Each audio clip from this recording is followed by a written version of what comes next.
Hello guys, I'm Dave from TVR Creators. Do not go anywhere because we're going to dive deep into the Canon R50.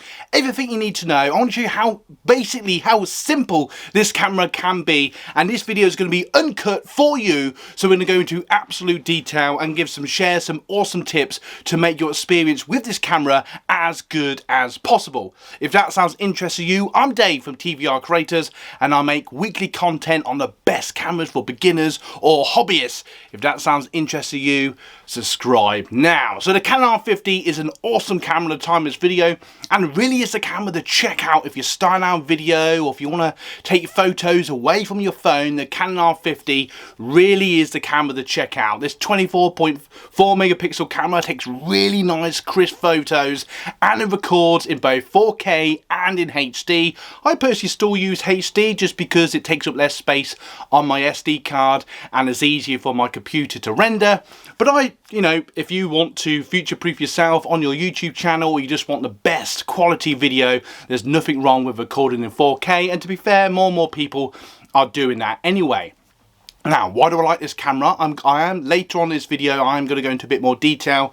But the things that I like about this camera are the type of things I look for any camera that I really want to use. So I like the fact it has a viewfinder. So if you want to still take photos the old-fashioned way, that's a cool way to do it. It also has a nice little flash on the top if it's a bit dark, but I find with the kit lens that comes with this, it does take nice photos in low light. It does have an 18 to 45mm kit lens, which is really nice.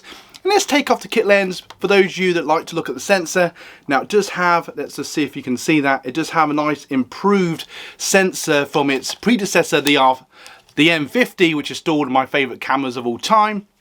So it does take even nice video and photos, and I have noticed that the video with this camera, the colours are slightly more sort of richer, is probably the best way to describe it. Now in the box you will get a battery, you'll get a strap, you'll get a brief instruction manual, though there is stuff online. But everything I'm going to talk about with you in this video will share all the things you really need to know. Now, as someone that films a lot of video, I love the fact that it has a really nice flip screen, which is really nice. It's a touch screen, and what's really nice about these sort of cameras is you can, when you turn it on, you can literally just press where you want the camera to focus, and it will autofocus on that position. So it'll pick up your face or your eye, and as you move around like I'm doing now, the camera will follow you, and it does do a slightly better job than the M50 does, which is actually the camera I'm using to record this video. And it's really nice.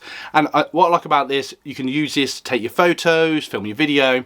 And what's really cool, it has some really easy settings. You can just put into auto mode, and it will just do that for you. Or what I tend to do is put into video mode, so the AI of the camera will, do all the heavy lifting for you and film that really nice video ready to go. Now it does have a nice easy to get to record button, so you press record, off you go. And what's really nice about this camera is it has a microphone jack port, which means you can basically attach a microphone to it. Now, little power tip I'll share you guys. I would use a shotgun mic. I'm using a Rode microphone today. Links to the camera I'm using, the microphone I'm using, links to them in the description. If you're getting value so far, don't forget to like and subscribe. Now what's really handy about this, now it does have an internal microphone, which is perfectly fine for indoor recording or even outdoor if you haven't got a microphone. But I would definitely recommend getting a shotgun mic to attach on the top of the camera, or get yourself a wireless microphone or a clip-on microphone, because 50% of all our videos are audio, and sometimes people let off if the video isn't 100%.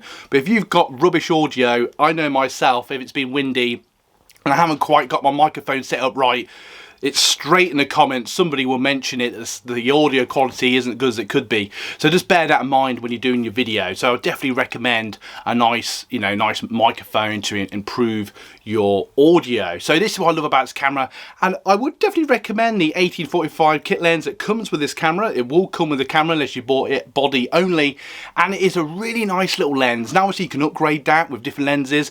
I'd perhaps recommend a slightly wider lens if you're doing long-term video.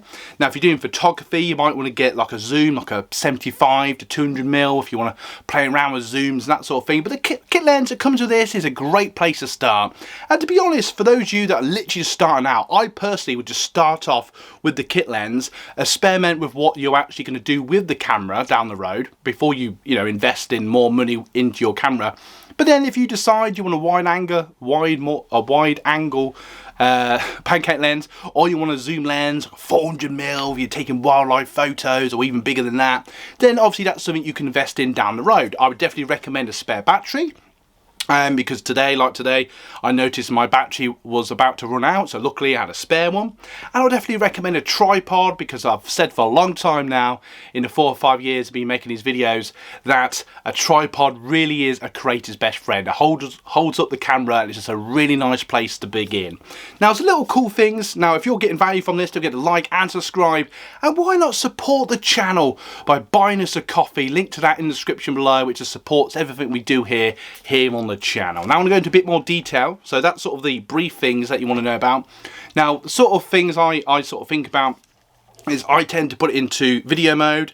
I personally let these cameras do the heavy lifting for me. You can play around with shutter speed and ISO. You just go into the settings, you play around, and I personally would experiment or maybe Google what the best setting is, because obviously I can't say what the best setting is because it depends on what you're using the camera for. So I personally would just Google what ISO or shutter speed you want, depending on how light or dark the situation that you're filming is, because obviously we all have different situations. But I tend to find personally, now some of you may disagree with this, but I tend to find you put in the video mode, the camera does a pretty good job, depending on the light situation, of doing it all for you. Now, if you want some cool lights, I've got a spotlight to the left or to the right of me, or to the left of me, to the right of you.